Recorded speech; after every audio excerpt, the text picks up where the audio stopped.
Hello, I'm Mark Sidwell, editor of CapX, and you're listening to Despatch, where we bring you the best writing from our unmissable daily email briefings, straight from the heart of Westminster. Read by an automated voice. Don't miss our podcast, The Capitalist, every Wednesday. Britain is in a doom loop, but we can break free. Written by Ewen Stewart, city economist and member of the Growth Commission. Rachel Reeves is about to deliver her second budget. The last one was supposed to draw a line under her tax rises and promote economic growth. Predictably, it did the opposite, as she focused on centralized statist solutions rather than promoting enterprise and prosperity.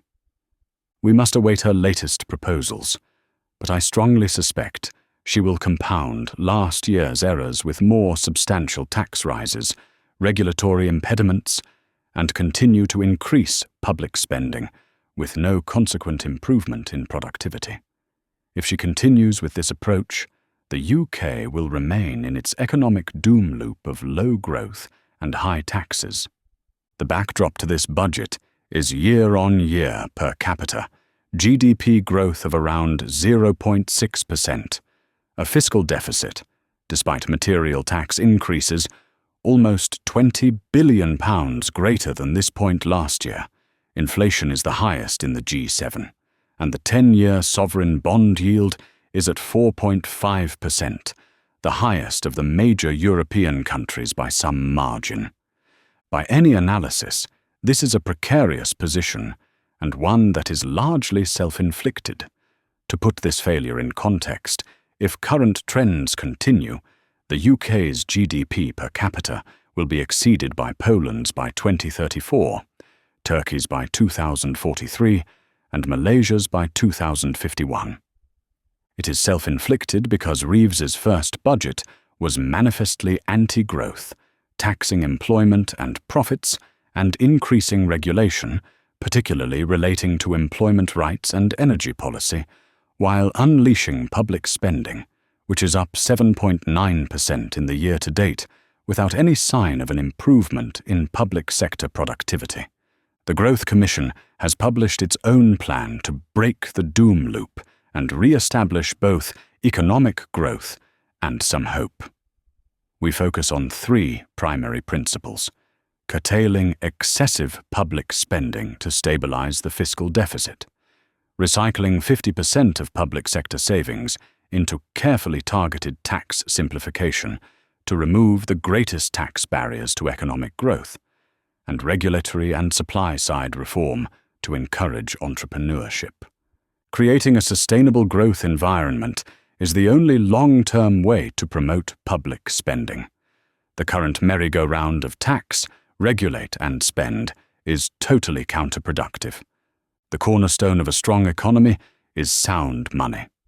The Bank of England's Monetary Policy Committee has failed to achieve this.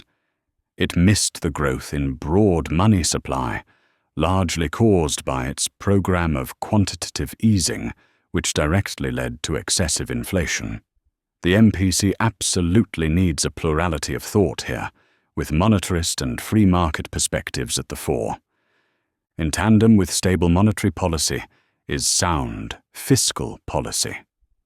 Running a fiscal deficit in excess of £150 billion per annum against a backdrop of the highest taxes in proportionate terms since 1948 is untenable. According to the Office for Budget Responsibility, public spending has increased by over £200 billion per annum in real terms since 2020, and it estimates that this will have increased to around £300 billion by 2029. This is unsustainable, particularly with the state now accounting for not much less than half the entire economy, compared with around a third under Tony Blair. We propose that spending is reduced by £105 billion per annum, or around 7% of the total, by 2030. This would be achieved by a mixture of public sector pay normalization after rapid unproductive expansion, a focus on constraining rapid growth in the social protection budget and reducing the public sector headcount, which has grown disproportionately since 2020. A sum of £105 billion is around a third of the excess spending since 2020 and should be seen as a starting point, not an end point. From our proposed cost savings, we would recycle 50% into stabilizing an unsustainable fiscal deficit, with the remaining £50 billion or so accounted for through carefully targeted tax cuts simply designed to most quickly and sustainably promote growth.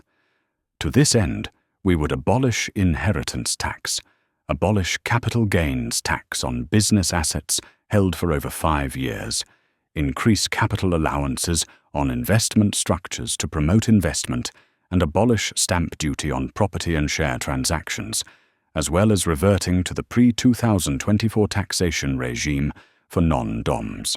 Abolishing inheritance tax is the stance currently taken by numerous countries, including Hong Kong, Portugal, Sweden, Austria, Australia, New Zealand, and Canada. It is not novel. The wealthy are mobile, and their ability to pass on wealth is an important motivating factor in domicile and incentive to work in later life. We estimate that while the short-term revenue impact is £12 billion by year 4, the payback is 12 years, and after 20 years there is a net £27 billion revenue boost. Similarly, by abolishing capital gains tax on business asset sales held for 5 years or more, the motivation to invest increases, and with it, intergenerational business development. We see the proposal to abolish stamp duty on property and shares as a highly beneficial stimulant to both mobility and growth. While these taxes currently raise around £16 billion on property and around £4 billion on share transactions, we believe they act as a significant brake on growth. They are a major and growing impediment on transactions. The decline in stamp duty revenues would need to be offset from a rise in employment taxes, higher VAT receipts, and the benefits of increased mobility. We estimate that this measure alone would increase GDP by 1.4% by 2031.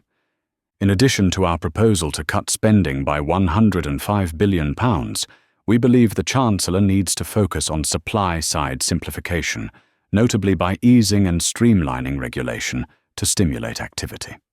We focus on 3 primary areas: freeing up the planning system, addressing Britain's totally uncompetitive energy costs, and addressing what has become a highly regulated labour market. On planning, it is becoming obvious that the UK's infrastructure regime is not fit for purpose.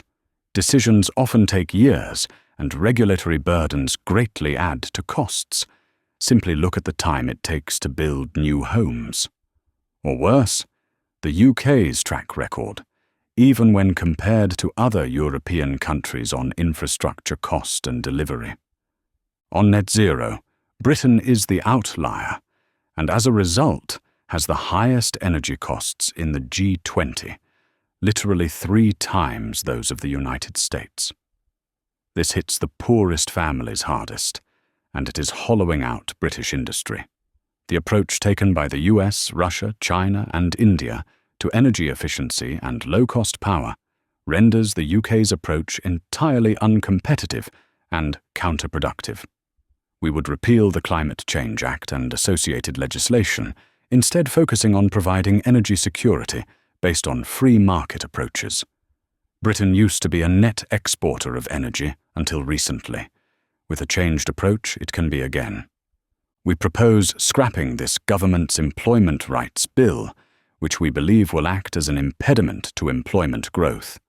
The minimum wage, too, is now at a globally uncompetitive level and should be brought closer to international norms of around 60% of the median wage, compared with the current level of 67%. Allied to this is the need for increased incentives for the 9.1 million people of working age currently not engaged in the labour market. This is a sorry situation. A generation ago, Britain had an economy that was the envy of Europe. It was relatively low tax, fiscally stable, had a public sector that was reasonably effective, encouraging and receiving significant global investment. Today, on every measure, the opposite is true. In her last budget, Reeves compounded this failure. We must begin reversing it. This can only be done sustainably with a dynamic economy led by the private sector and by trusting individuals, not constraining them. We believe our proposed budget starts that process. It is a start, not an end point, but this doom loop must be broken. You've been listening to a dispatch from CapX, the unmissable daily briefing on politics, economics, and new ideas. For more writing like this, go to capx.co. That's capx.co. And don't miss the next edition of our podcast, The Capitalist, this Wednesday.